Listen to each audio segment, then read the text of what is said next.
Have you ever noticed the invisible divide in the room the moment you walk into a social gathering or a high-stakes meeting? There are the people who seem to effortlessly command attention, who naturally draw others into their orbit, and who walk away with the best connections, the best deals, and the deepest relationships. And then there is everybody else. You might look at those magnetic individuals and assume they are just smarter, better looking, or infinitely more interesting than you. But the reality is far more calculated. The people who seem to have it all have simply mastered a hidden language that you are currently ignoring. They understand that every single move you make is an autobiography in motion, telegraphing your value to the world before your lips even part. The exact moment two humans lay eyes on each other has awesome, terrifying potency. In the first 10 seconds of meeting you, a stranger's brain has already taken a mental snapshot, processing thousands of subtle subconscious cues to determine your confidence, your credibility, and your status. Think about what you do the moment you make eye contact with someone new. You probably flash a quick, polite smile. We are all taught to do this. But here is the uncomfortable truth. That old-fashioned, instant grin carries absolutely no weight. An immediate smile makes you look like a sycophant, as if anyone who happened to walk into your line of sight would be the beneficiary of your approval. If you watch world leaders, elite negotiators, and corporate giants, you will notice they do something entirely different. They use what is known as the flooding smile. When they meet you, they look at your face for a split second, pause to soak in your persona, and only then let a massive, warm smile flood over their face and overflow into their eyes. That tiny split-second delay changes everything. It tells the recipient's subconscious brain that your smile is genuine, that they earned it, and that it is meant entirely for them. But a smile alone won't hold them. You have to know how to use your eyes. We hear the phrase, "make good eye contact." So often it has become meaningless. What no one tells you is that intense eye contact triggers a biological response. When you look profoundly into someone's eyes, it spikes their heart rate and shoots an adrenaline-like substance through their veins. This is the exact same physical reaction human beings experience when they are falling in love. If you want someone to feel an undeniable magnetic pull toward you, imagine your eyes are glued to your conversation partner's eyes with warm, sticky taffy. Even after they finish speaking, do not look away. When you absolutely must break eye contact, do it ever so slowly and reluctantly, letting the imaginary taffy stretch until it finally snaps. This broadcasts a visceral, undeniable message of comprehension and deep respect. If you want to push this even further, especially in scenarios where you need to evaluate or captivate, you keep your eyes locked on your target, even when a third person in the group is the one speaking. The target silently asks themselves why you are so deeply intrigued by their reactions, instantly creating a powerful, silent bond between the two of you. Once you have their attention, your body has to confirm what your eyes are saying. Deep inside every adult is a hidden infant, silently wailing out for recognition and validation. When a child sees someone they love, they don't just turn their head. Their whole body pivots, their eyes go wide, and they give that person their undivided physical attention. You can use this exact same mechanism to captivate adults. The moment you are introduced to someone, give them your total body turn, pivot 100% toward them, entirely closing off the rest of the room. This unspoken physical commitment shouts that you think they are the most special person in the environment. Yet, all of this silent dominance can be completely undone by a single twitch. When you are nervous or feeling intimidated, your body betrays you. You might touch your face, rub your neck, or shift your weight. Even if you are telling the absolute truth, these tiny fidgets mirror the exact autonomic nervous system responses detected by a polygraph machine. Your listener gets a gut feeling that you are lying or lack conviction. Professional communicators know that credibility requires physical stillness. Whenever a conversation truly matters, they suffer through the itch. They never squirm, they never scratch, and they keep their hands far away from their faces. They know that fidgeting fundamentally undermines their authority. Eventually, the silence breaks, and you have to speak. This is the exact moment most people completely sabotage themselves. You are going to be asked the two most common questions on Earth: where are you from? And what do you do? If you answer these questions with a single, naked fact, I'm from Chicago, or I'm an accountant, you leave the other person stranded. You have essentially dropped a frozen brick of geography or a baffling job title onto their conversational platter and forced them to frantically figure out what to say next. Never give a naked, one-word answer.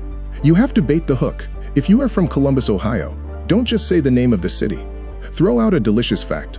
Tell them that major corporations use Columbus for product testing because it's the most commercially typical city in America. Give them something to chew on. The same applies to your career. Do not just say you are a real estate agent. Flesh it out. Say, I help people moving into our area find the right home. Translate your job into the actual benefit it provides to humanity. Before you answer, silently ask yourself what possible interest this specific person could have in your life, and tailor your response to highlight a benefit that connects to them. Once the conversation is flowing, you have a new goal. You need to make them feel like you two have known each other for years. There is a predictable progression to human conversation. Strangers use cliches, acquaintances discuss facts, friends share personal feelings, and true intimates use we statements. You can completely hack this system by skipping the first 2 levels and jumping straight to the 4th. Instead of saying this is a great party, use the premature we. Say we really lucked out with this food, didn't we? Using words like we, us, and our scrambles the signals in their psyche. It bypasses their social defenses and establishes a subliminal, instantaneous friendship.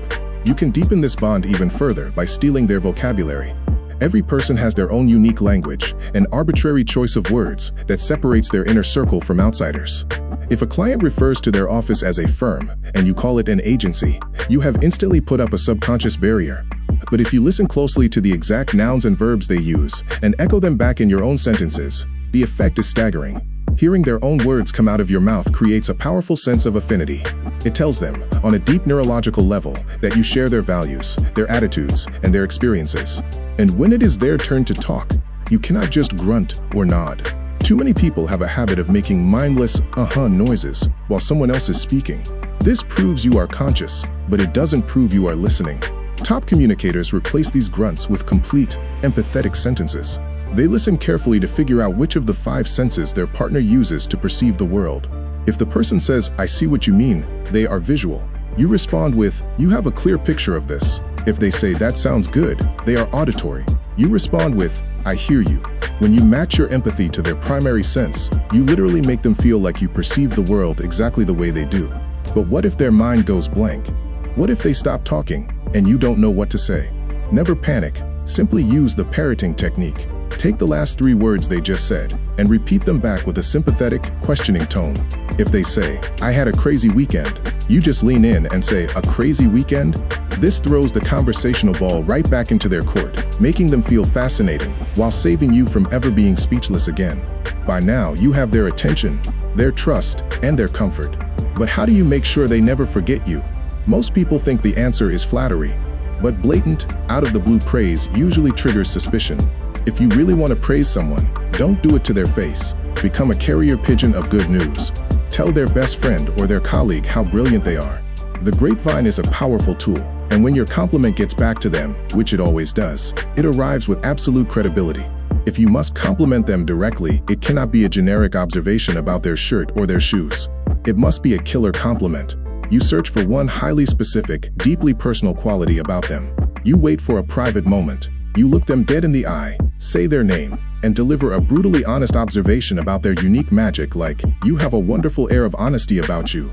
Then, you let it hang in the air. People are starved to be truly seen. When you hold up a mirror to their hidden greatness, they will become addicted to your presence. If you want to take this to the absolute pinnacle with someone you love or want to partner with, you find out what they value most about themselves. You ask them, in a quiet moment, what they would want carved on their tombstone. They might tell you they want to be remembered for living life their own way, or for being a person of their word. You file that away. Weeks later, you look at them and tell them that the thing you love most about them is that they are a person of their word. When you feed their deepest, most profound self-image back to them in a compliment, it takes their breath away. They finally feel that someone understands who they truly are. This is the ultimate secret of the human jungle. Every single person you interact with is silently carrying around a great scorecard in the sky. They are constantly calculating who is winning, who is losing, who owes a favor, and who deserves deference. When you use these tools, when you delay your smile, lock your eyes, track their details, and echo their deepest emotions, you are racking up points on their hidden scorecard. You stop being a random character in their background, and you become a central figure in their story. The next time you walk through a doorway, don't just blindly react to the room. Stop, frame yourself in the entrance, slowly survey the scene, look at the faces around you, and realize that every single one of them is waiting for someone to finally see them, to understand them, and to make them feel important. Now you know exactly how to be that person. Follow Psych, guys. Your brain will thank you.